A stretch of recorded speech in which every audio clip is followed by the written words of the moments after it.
Catus, Maximus here. I'm going to do an unboxing of this because it's a late night, and so I like to make videos each day, so I'm going to do that for today. I did just do a teardown of my old SoleusAir, and upon researching online, it's still pretty expensive to find in portable air conditioners that actually have heat pump heating. This unit is not as good as the old unit. My old unit was 10,000 BTU, but it had like a better setup for heat pump, and it was $369, way cheaper. It's a single hose. I live in an apartment, so I can't do a window unit. Those are the best because they separate both sides. These, the single hose units are cheaper, but they pull air in from other areas of your house and diminish their effectiveness. But it's kind of the situation I was in, and man, these things are still pretty expensive. Surprisingly enough, now this is a newer R410 refrigerant unit. My old unit was an R22, and actually I was able to find that old unit, old stock, online, but it was still much more expensive than one of these. A lot of these units that say that they have a heater built in actually have just a space heater, a resistive heater, and those things really basically suck. They use a tremendous amount of power. And in the area I live in, it is pretty rainy in the winter, so we have a lot of humidity. And having a heat pump, it still builds up condensation just like an AC, just on the other radiator, and so it helps dry the air, which is also pretty nice. Not to mention it should be much more efficient, but it's surprising that that unit I had was 13 years old, Solus. It's still around, and it's amazing that they must have just not sold very many of these, and it's why this unit is such a good price. The unboxing is super simple. I guess it's a semi-review. What we have here is we've got a remote with the world's smallest display. This remote's real special because it has a button on it that's unlabeled. A couple little feedy things, I guess, to help level it or something. A stopper for the drain, couple batteries. These are Lawn, L-O-N, Life, Lawn Life, and a manual all in like stuffed in a drug baggie. We've got the hose, we've got the window adapter, we've got the adapter for the back of the unit. There's a couple screws in that bag too, so it must be just to hold on this adapter. And then we have the hose. The hose does have what is kind of interesting these days. Well, it does have a drain hose that it comes with. At least that's pretty nice. Interestingly enough, they're not using bag ties. It's like a piece of a trash bag or something. It has one of these intermediate brackets, so it can stand the hose off if you need a little more space. This is something that happens with more modern type units, and it should have like a slider unit. I do think the old one's better. I just didn't know about buying a unit that was, old stock that's been pushed around for over a decade. Although I wanted to, it was more expensive, but I believe they were. This is the 8-inch hose out of my old unit that was only a 10,000 BTU AC and 10,500 heater. This new one that's a 12,000 BTU AC and 10,000 heater only has a 7-inch hose. This hose actually will fit inside the hose in my older, technically lower rated unit, so that's a little bit of a disappointment.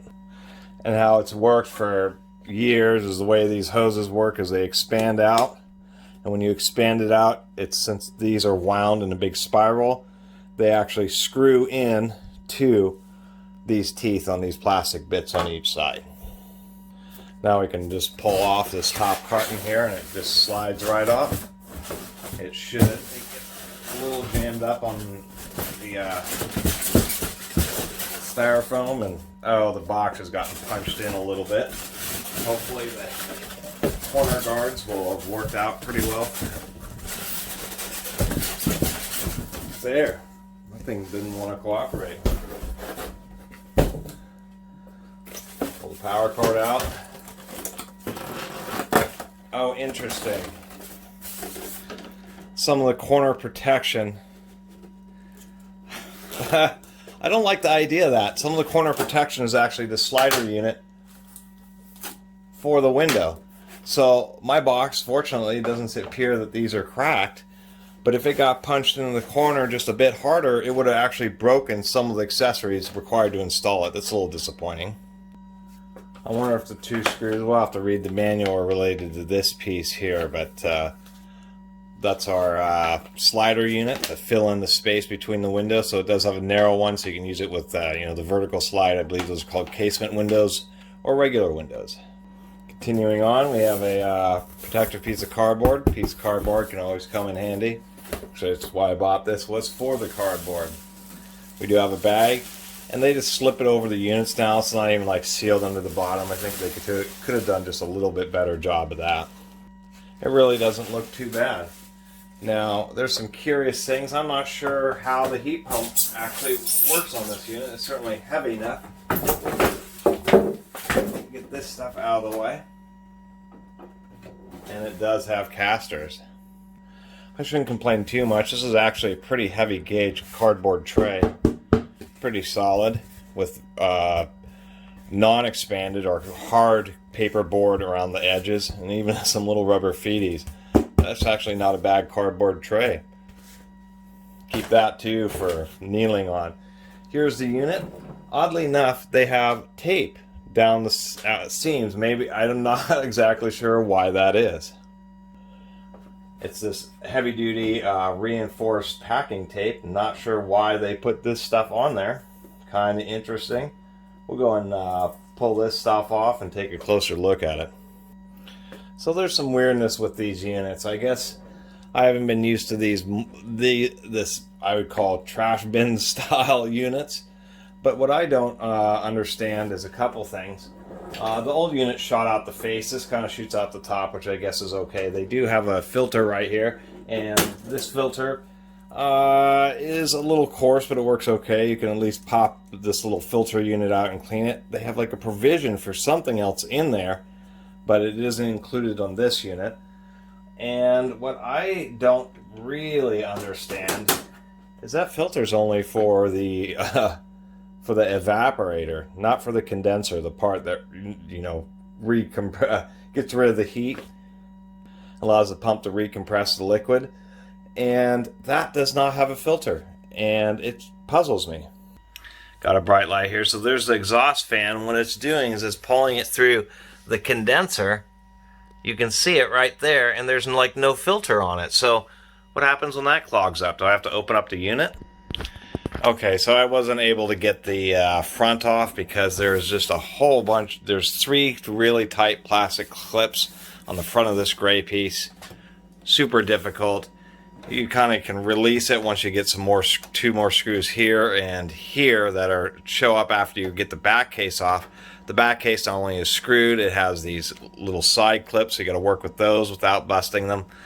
This is definitely not as nice, although I see how they concentrate because they're using triple row radiators instead of double row. What I do find interesting is how this radiator, I would say the evaporator, was designed as one triple row monolithic piece.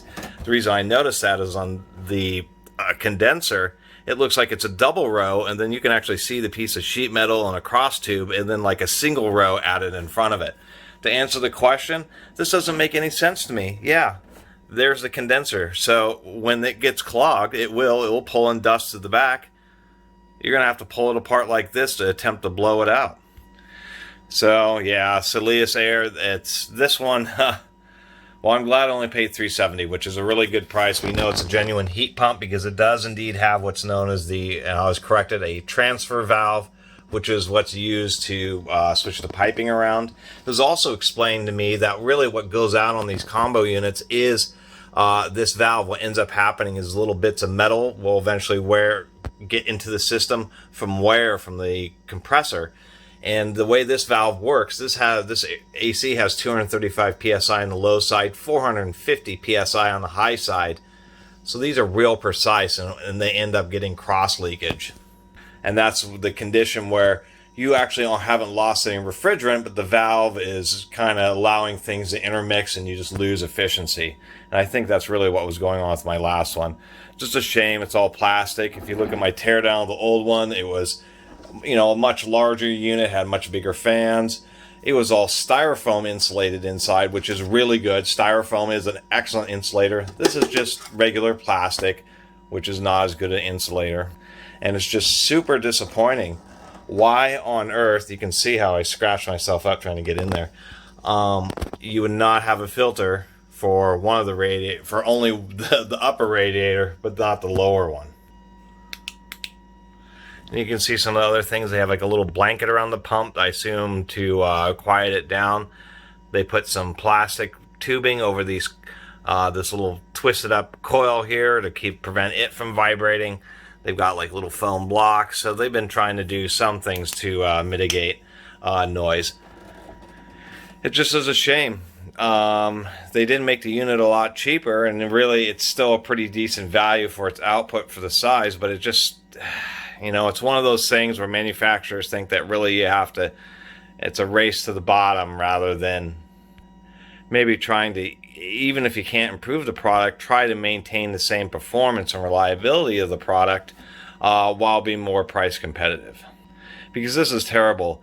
These things will clog up. If you happen to have a more dusty house, this is going to clog up and cause ever diminishing performance. So anyway, I'm going to end it there with just like this, because the way that radiator's crossways, I really don't even understand this. I mean, that could clog up in a year. In just 1 year, this thing could be in a point. I don't know how you're not getting vacuum cleaner hoses. You're going to have to, you can't really get at the backside of it. You'd have to just disassemble practically the whole darn air conditioner just to be able to get at this radiator to like maybe blow at it with some air or something. You probably have to just use that spray cleaner and try to use that or something, you know, actually use water or something to hose it down. This is just really puzzling to me. Anyway, sorry for the long unboxing video. I didn't even get a chance to turn it on, but it's already been too long. I'll do an updated review of how it performs. It'll be a super short one. Anyway, this is the new SoleusAir FEA 12 HP, and I don't know what to really say about it. You know, it has been cheapified. You know, the price reflects that. You know, it's cheaper than the $435 that I could find the old unit on, although I should have probably just bought the older unit. Now I know what I know. Sometimes that's the way it goes. We'll see how long this one lasts. Maybe I'll do a video on how to clean that radiator if I can figure it out, if it lasts that long. Anyway, I really appreciate everybody who's been watching and subscribing. If you haven't subscribed, please do. Until next time, Catus Maximus out.